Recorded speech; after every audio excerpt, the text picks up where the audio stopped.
এই যে আমার দুটো পাখি আছে, একজন ককাটেল, এই সাদা, এটা আমার 2 বছর আগেকার কেনা, এর নাম ঝিম। আর এই যে আর একজন আছে, এইটা হচ্ছে গ্রে ককাটেল, এর নাম পিপো। একে আমি রিসেন্ট এই 3 মাস আগে কিনেছি। এটা বেশি দুষ্টু, এটা অনেক কিছু শিখেছে, অনেক রকমের আওয়াজ শিখেছে, নিজের নাম পিপো পিপো বলে ডাকে, সুর করে ডাকে, হুইসেল দেয়। হ্যাঁ, আবার ওকে ধরে ধরে মারে।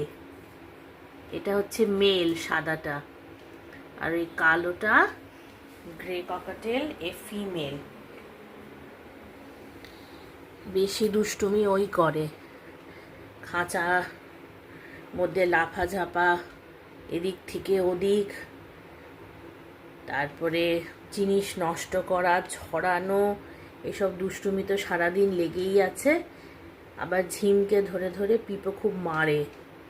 ও আসলে একটু ফ্রেন্ডশিপ করতে চায় ওর সাথে, কিন্তু এ একদম ফ্রেন্ডশিপ করতে চায় না, ও একটু দূরে দূরে থাকতে চায় ঝিম। যার জন্য ও রেগে যায়, রেগে গিয়ে তখন ওকে মারে। খুব অ্যাক্টিভ, বা বলা যায় হাইপার অ্যাক্টিভ। এই যে আমি এখন ভিডিও করছি তো, সেটা ওর কাছে একটা নতুন ব্যাপার। পিপো বলো, পিপো পিপো পিপো পিকপু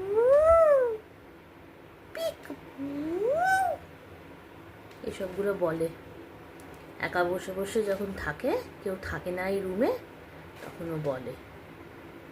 আর এই গ্রে আর এই সাদাটা, ও কিচ্ছু বলে না, ও কথা টথা শেখেনি, ও এমনি চুপচাপ থাকে, খুব শান্ত ভদ্র। যেমন মানুষ হয় না বিভিন্ন নেচারের, এদের মধ্যেও সেটা দেখা যায়।